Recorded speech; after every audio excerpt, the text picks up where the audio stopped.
Evangelho de Mateus, capítulo 6, verso 25, diz assim a palavra do nosso Deus. Por isso vos digo, não andeis ansiosos pela vossa vida, quanto ao que haveis de comer ou de beber e vestir, pelo vosso corpo quanto ao que haveis de vestir.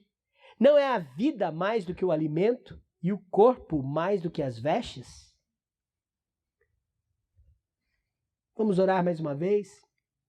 Senhor, fala com teu povo, fala aos nossos corações, que o teu Espírito nos ilumine na compreensão da tua palavra e mais, que este ensino, ó Deus querido, não seja apenas um ensino teórico nos nossos corações, na nossa mente, mas que seja algo que influencie as nossas posturas diante deste mundo, diante das aflições, das preocupações, diante, inclusive, Senhor, das nossas próprias fraquezas e mazelas. Em nome de Jesus nós oramos. Amém. Então, Jesus conclui um assunto que ele já iniciou no capítulo 6 do Sermão do Monte, que é esse diagnóstico que leva o coração do homem a ser ansioso, a ser preocupado. Ele usa metáforas para isso e nos faz refletir onde está o nosso tesouro. Ele nos faz pensar qual é o foco da nossa visão espiritual. Jesus, através dessas metáforas, das três, nos faz questionar a quem servimos. Um teólogo que eu tenho lido bastante por causa do Sermão do Monte, se chama Sinclair Ferguson, e ele diz, olha, aquelas três metáforas, elas servem para que a gente reflita. E ele diz assim, a nossa resposta dirá muito acerca do nosso bem-estar espiritual. Diante do que Jesus tratou naquelas três metáforas, nossa resposta diante delas dirá muito acerca de nosso bem-estar espiritual. Falar de ansiedade não é algo moderno. Algumas pessoas pensam que a ansiedade é uma doença moderna. Mas Jesus tratou dela. Jesus ensinou sobre ela. Jesus falou e alertou dos perigos dela. Jesus nos adverte a não viver uma vida ansiosa. E ele aponta um diagnóstico das causas. Este é um assunto muito delicado, porque não deve ser tratado com banalidade. Todos estão sujeitos ou por uma circunstância que saia do controle, ou por um problema de saúde, ou até mesmo por desgastes relacionais, ficar ansioso, passar por um momento de ansiedade. O problema é o que a ansiedade causa na continuidade dela em nosso coração, no domínio que ela traz através das coisas que nós estamos dando importância. E é por isso que Jesus quer tratar desse assunto. Você pode se perguntar, pastor, mas geralmente quando eu fico ansioso é porque eu tenho necessidades. E essas necessidades precisam ser supridas.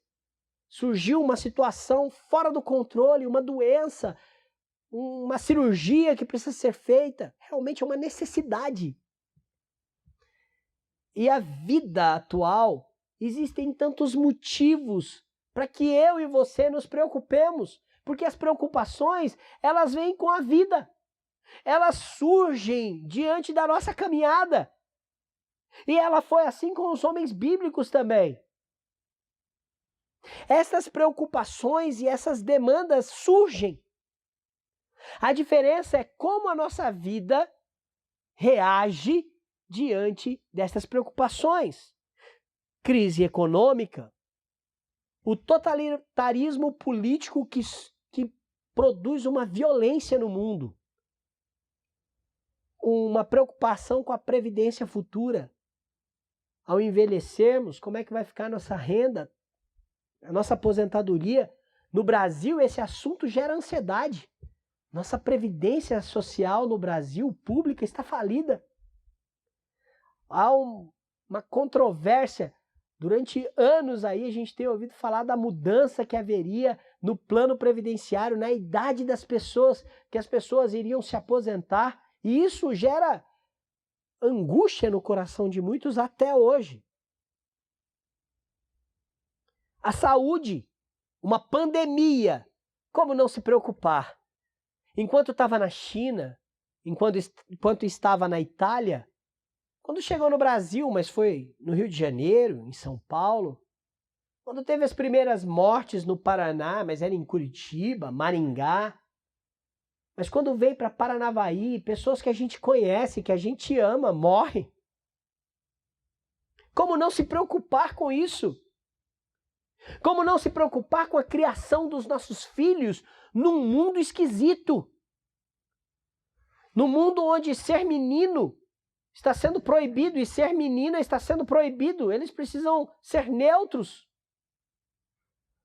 Num mundo maligno, com tendências de sensualizar as crianças e erotizá-las. Como não se preocupar com o nosso casamento?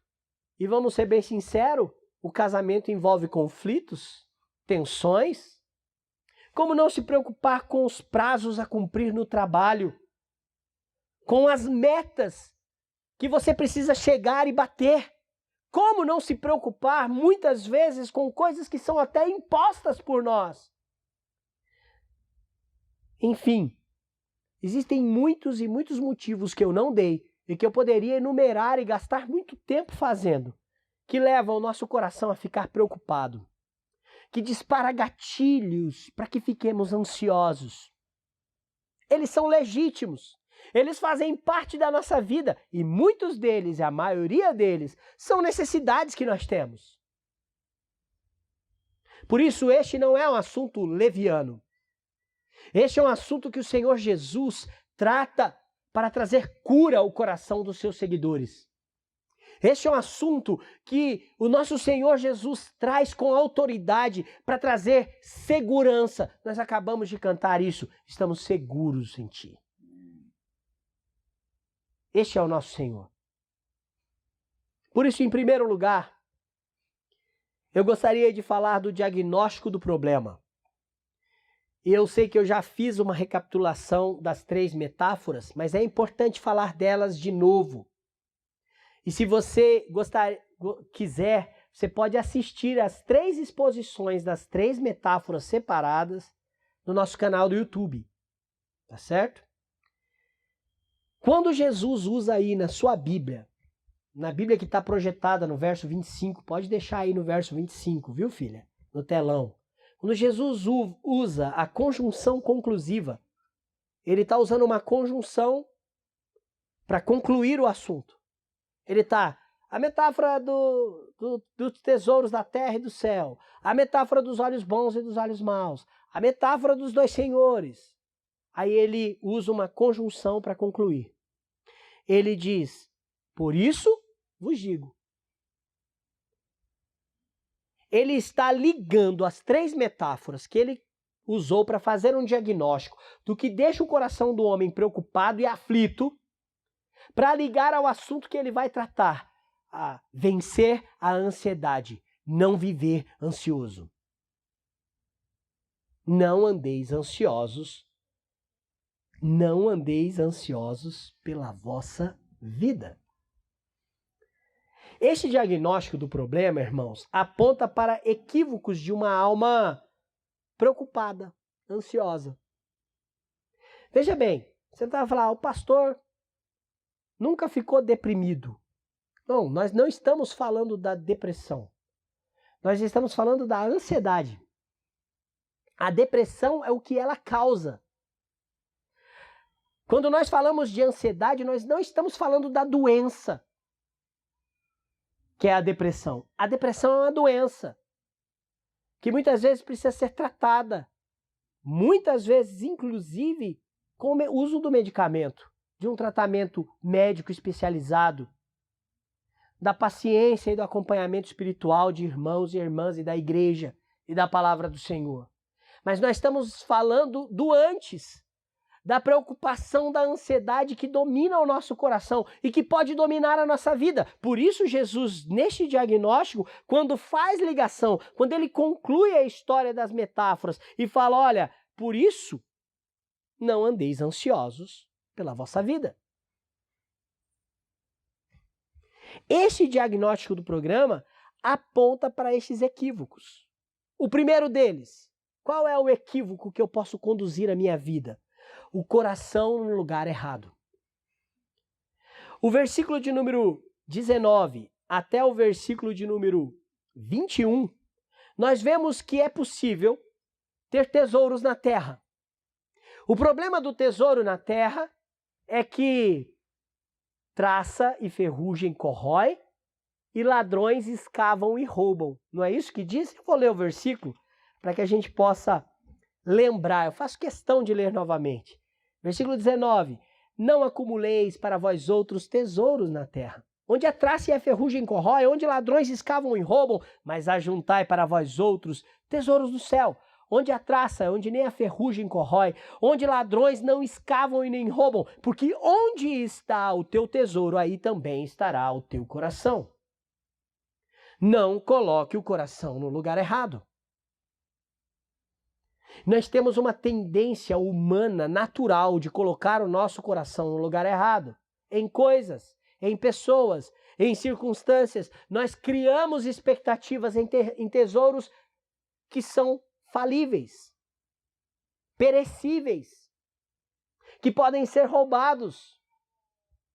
Não coloque o seu coração no lugar errado. Coloque o seu coração na eternidade.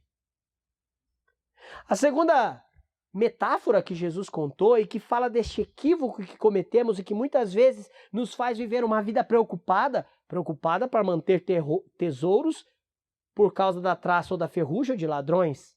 Agora, a metáfora muda porque é a metáfora da falta de foco e percepção da verdade. Olhos bons e olhos maus. Lá no versículo 22 e 23, Jesus diz, são os olhos a lâmpada do corpo. Se os seus olhos forem bons, todo o teu corpo será luminoso. Se, porém, os teus olhos forem maus, todo o teu corpo estará em trevas. Portanto, caso a luz que há em ti sejam trevas, que grandes trevas serão? O grande problema desta metáfora é que aponta para uma pessoa que falta a percepção da verdade. Ela não consegue ter foco na verdade e ela então trata trevas como luz. Ela trata mentira como verdade. E isso gera ansiedade, preocupação e equívocos. Isso traz frustrações para a nossa vida. Por isso Jesus conclui essa metáfora dizendo que grandes trevas serão. Porque eles acham que o pouco que enxerga é luz. Ele usa a expressão, portanto a luz que há em ti sejam trevas. A pessoa está tão acostumada com as trevas que acha que aquilo é luz. Por fim, a terceira metáfora que fala dos equívocos do nosso coração e que produz uma preocupação e uma relação equivocada com Deus e frustração é a metáfora do versículo 24 de Mateus 6. Servindo ao Senhor errado. Não sirva ao Senhor errado. O versículo 24 diz, ninguém pode servir a dois senhores, porque ou há de aborrecer-se de um e amar o outro, ou se devotará a um e desprezará o outro. Não podeis servir a Deus e às riquezas. Mamon. Lealdade a Deus ou a mamon. Aquilo em que se põe confiança. É isso que significa mamon. Não é a quem se põe confiança, é aquilo, porque se trata de coisas, de riquezas, de bens, de dinheiro. Por isso, na maior parte das traduções, não se pode servir a Deus e ao dinheiro. O perigo de uma devoção dividida é porque não há lealdade a um único Senhor. E quando não há lealdade ao verdadeiro Senhor, de fato você não serve, você serve ao outro. Servindo ao Senhor errado. E servir ao Senhor errado produz tormenta, desespero. É inevitável. É como Thanos. Cadê o Pedro? Qual é a principal frase do Thanos, filho? Eu sou inevitável. Thanos é o vilão do Guerra Infinita da Marvel. E ele quer matar metade das pessoas e ele se acha inevitável. Vai acontecer. É isso que ele quis dizer. O Pedro se impressionou bastante com essa frase. Porque ele, nossa, não tem como evitar.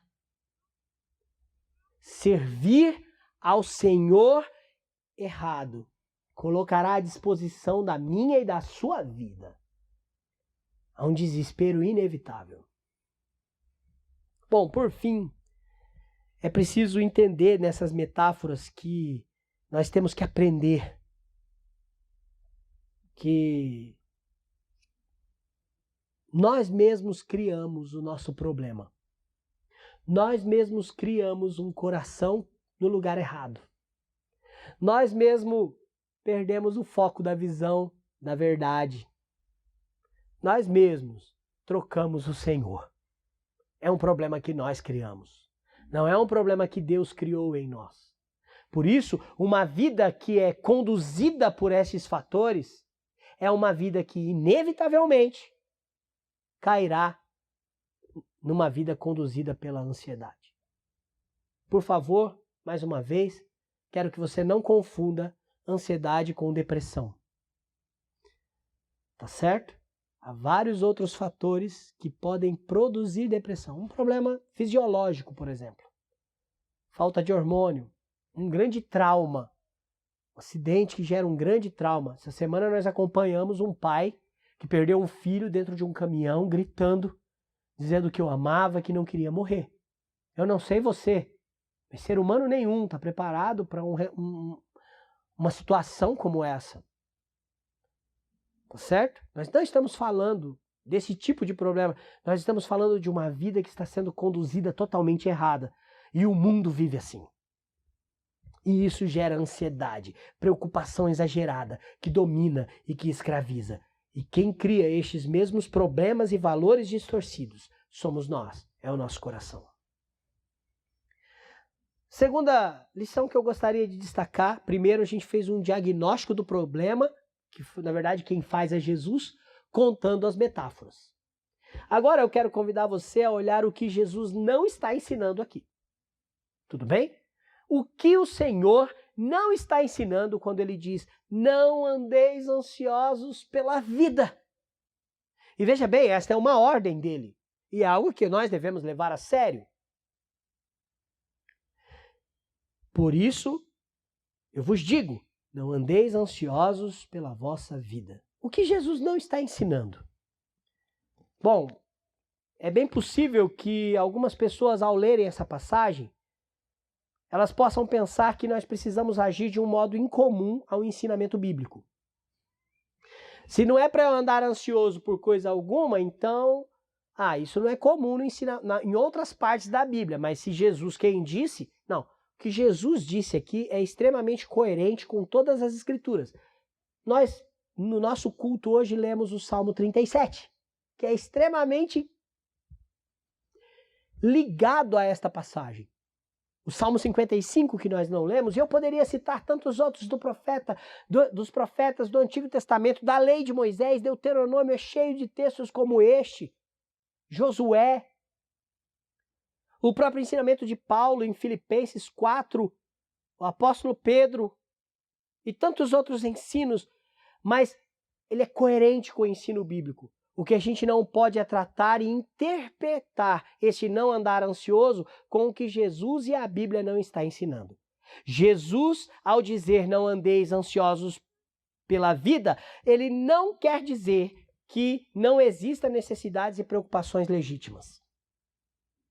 Jesus não está dizendo assim, olha, não existe problema que não venha preocupar o seu coração, que não ocupe um espaço aí legítimo na sua atenção e no seu cuidado. Não é isso que Jesus está dizendo. Jesus não está afirmando que não exista preocupações e situações de problemas que sejam legítimos. Existem. Aos quais requerem a nossa atenção, a nossa vigilância e a nossa reação. Tá certo? A outra coisa que Jesus não está ensinando aqui, Jesus não está dizendo, quando ele diz não andeis ansiosos pela vida, Jesus não quer dizer que devemos ser irresponsáveis com as situações da vida, com as demandas da vida. Jesus não está dizendo assim, olha, não andeis ansiosos por coisa alguma. Aí sua mãe está doente, precisa do médico. Seu filho está queimando de febre. E isso não vai ligar um alerta em você e pôr ele embaixo do chuveiro, né? Levar para o hospital ou alguma coisa parecida. Não significa que você não deve ser irresponsável diante das demandas da vida. Não significa, por exemplo, que você não deve ser previdente.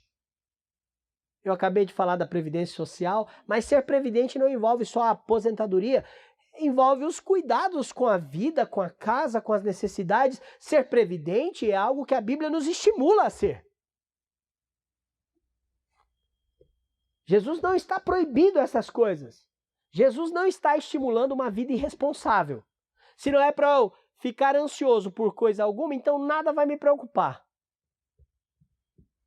É como alguém que está com um parente na UTI e faz churrasco. Algo está errado. Este posicionamento é doentio e é anormal. Você espera que o posicionamento dessa pessoa seja pelo menos igual ao do rei Davi, o homem segundo o coração de Deus, que quando o filho de Betseba nasceu e ficou doente, ele jejuou, ele orou, ele clamou. Depois que a criança morreu, ele fez a barba, ele comeu. As coisas precisam ser coerentes. Jesus não está ensinando a irresponsabilidade diante das demandas da vida. Outra situação que Jesus não quer dizer quando diz não sejais ansiosos ou não andeis ansiosos por coisa alguma. Jesus também não está dizendo que devemos ser medíocres. O problema da mediocridade é que a mediocridade não corrobora com a vida cristã. A mediocridade é um desvio do falso ensinamento do que era humildade antes. Deus não nos chamou para a mediocridade. Deus nos chama para um caminho de excelência.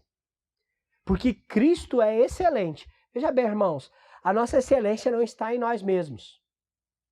Ela não vem do seu coração e da sua natureza. Mas você, ao ser chamado e lavado pelo sangue do Cordeiro, é chamado para trilhar um caminho de excelência. O apóstolo Paulo, ao tratar dos dons espirituais, da vida cristã, da verdadeira santidade e daquilo que importa diante de Deus, no capítulo 13 de 1 Coríntios, ele diz, eu passo a mostrar a vocês um caminho sobremodo excelente.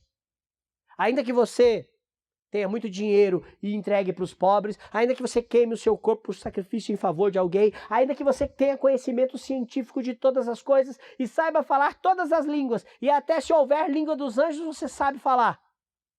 Se não for uma vida movida pelo grande amor de Deus, é como um sino que bate, é como algo inútil, não serve para nada. Não é isso que nos ensina 1 Coríntios 13? Este caminho da excelência é o mesmo caminho que Deus usou para chegar até nós, o caminho do amor. Que Ele usou através do seu Filho a manifestação do seu amor por nós. Então, não. Quando Jesus diz, não andeis ansiosos por coisa alguma, Ele não está dizendo, seja medíocre. Ah, eu tirei a nota, deu para passar, tá bom. Não significa isso. Ah, eu não consegui bater a meta, tá bom. Vou ganhar o meu salário mesmo, tá garantido. Tinha uma meta lá de comissão, de tudo.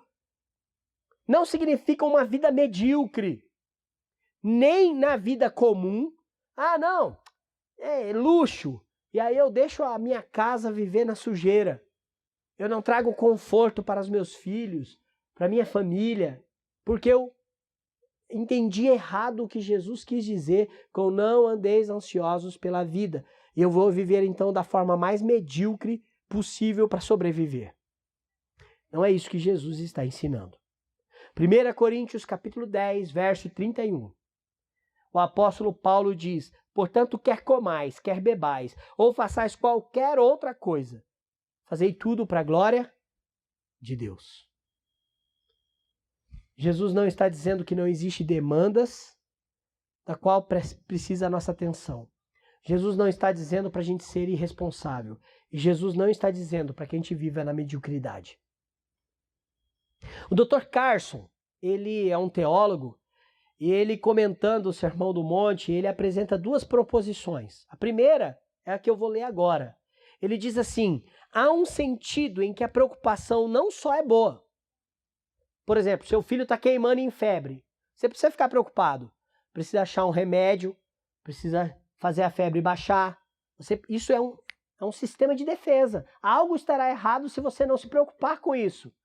Se um pastor descobre que as pessoas estão deixando a igreja, e aí o pastor Arão, as pessoas estão saindo da igreja aqui, ó. Estão saindo da igreja. E o pastor Arão não se preocupa, porque Jesus disse que não é para me preocupar com coisa alguma. Não. Existem demandas que devem ocupar. Por que as pessoas estão saindo da igreja? O que está acontecendo para elas saírem? O que foi? Um escândalo, alguma coisa? Isso deve ocupar a minha atenção. Então o Dr. Carson, não é Carlos não, tá? O Carlos é o pastor pecador aqui que trocou o nome do doutor. Ele diz: há um sentido em que a preocupação não só é boa, mas também em que a ausência dessa preocupação, ela é vista como uma atitude irresponsável pela Bíblia. Então não seja irresponsável com as demandas da vida. E agora sim, irmãos, eu quero ir para a terceira lição. Nós falamos um diagnóstico do problema, lembramos da metáfora das três exposições que eu fiz nos 3 domingos passados. Nós falamos do que Jesus não está ensinando. E agora eu gostaria de falar da confiança total. O versículo 25. Ao Jesus abordar e introduzir esse assunto da ansiedade agora de uma maneira muito específica, não andeis ansiosos pela vida, Jesus está nos estimulando a uma confiança total. Este é o verdadeiro ensino. Confie de maneira integral. Confie totalmente em Deus. Você vai perceber que logo no verso 25, Jesus diz assim: não andeis ansiosos pela vossa vida, quanto ao que haveis de comer e beber, nem pelo vosso corpo, quanto haveis de vestir. No mundo antigo, irmãos, no mundo da época de Jesus, a maioria das pessoas trabalhavam, lutavam, batalhavam para a comida do dia. A maioria das pessoas só tinha uma roupa que a protegia, que era a capa. Elas não tinham muitas roupas. Jesus toca no assunto de necessidade básica. Você percebe? Jesus não usa como exemplo da ansiedade. Jesus não está usando aqui: eu estou preocupado porque acho que eu não vou poder fazer aquela viagem para o Caribe. Como eu estou aflito, porque não vou conseguir comer lagosta. Ou não vou conseguir ir no restaurante novo que abriu ali. Jesus não está falando de comida nesse sentido, embora a vida, se você consultar as revistas famosas e o Instagram, tudo gira em torno disso. De comidas luxuosas, de lugares onde se comem e de roupa que se veste. Preste atenção se não é isso. Nas revistas famosas, no Instagram, no Facebook, há um festival disso, como um ponto de satisfação. Mas Jesus não está usando neste aspecto a palavra comida e bebida e também das vestes. O que Jesus está falando é para um povo que tem necessidade básica. Que para sobreviver no dia eles trabalhavam para ter a comida do dia. Se viesse uma chuva muito forte e destruísse tudo, havia um grande período de fome e muitas pessoas morriam de fome no mundo antigo. Ainda assim, em lugares ermos e distantes do nosso mundo aí.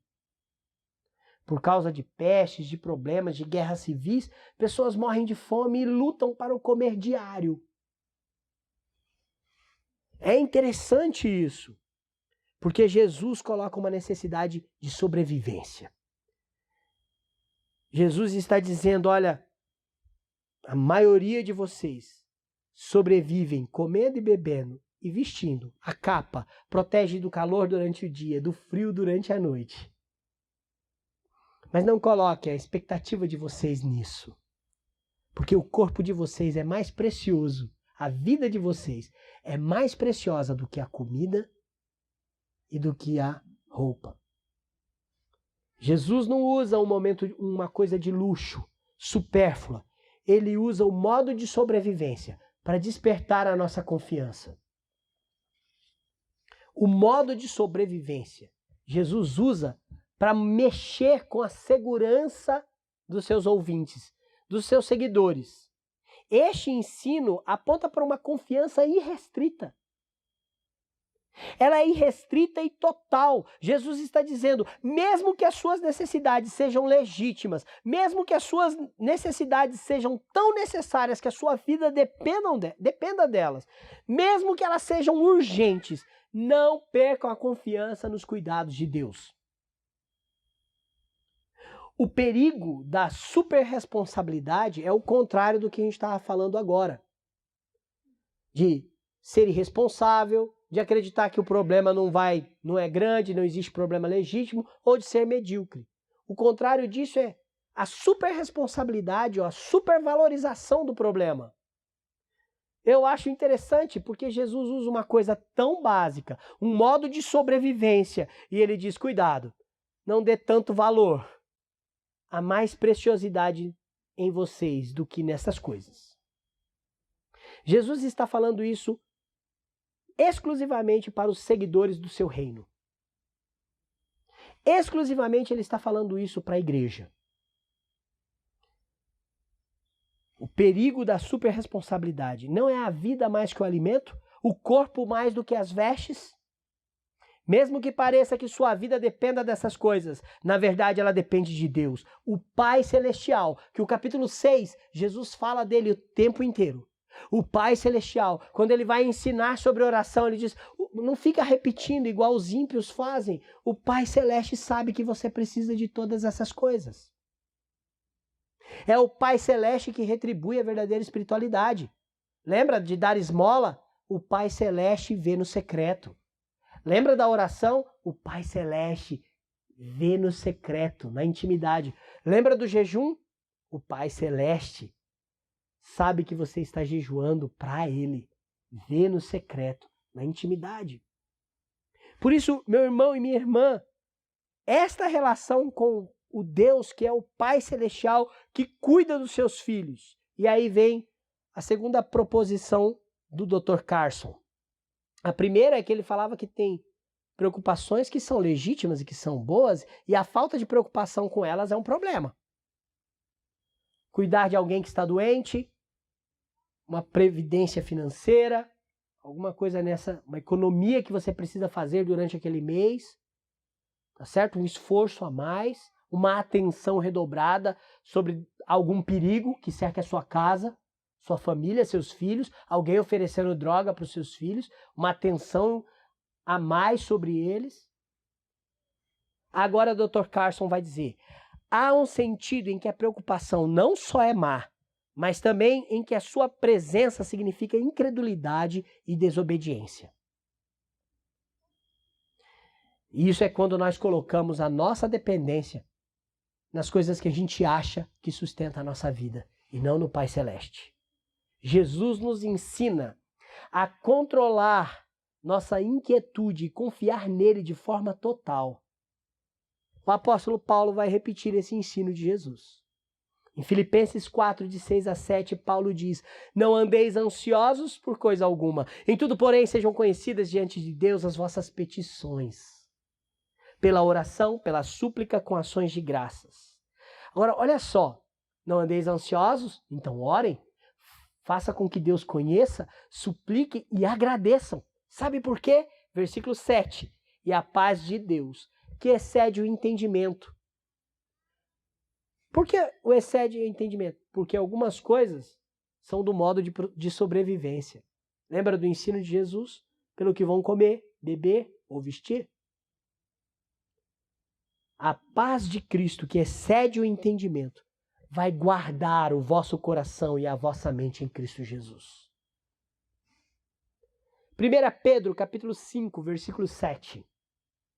O apóstolo Pedro entende que tem algumas preocupações que não dá para a gente se desfazer. Não dá para a gente simplesmente não pensar nelas. Então, o que Pedro nos recomenda? Versículo 7. Lançando sobre ele toda a vossa ansiedade, porque ele tem cuidado de vós. Pedro usa o verbo lançar, que significa fazer chegar até ele. O motivo da sua preocupação. E quem faz chegar até Deus é porque confia. Com isso, você não anula os problemas. Com isso, nem sempre você traz as soluções. Mas com certeza, com isso, você vive não dominado pela ansiedade, mas pela confiança. Meu irmão e minha irmã, eu quero convidar você a continuarmos a olhar para o ensinamento de Jesus no domingo que vem. Ao preparar este sermão, eu pensei, e se eu estiver pregando para uma pessoa que amanhã não tem comida em casa?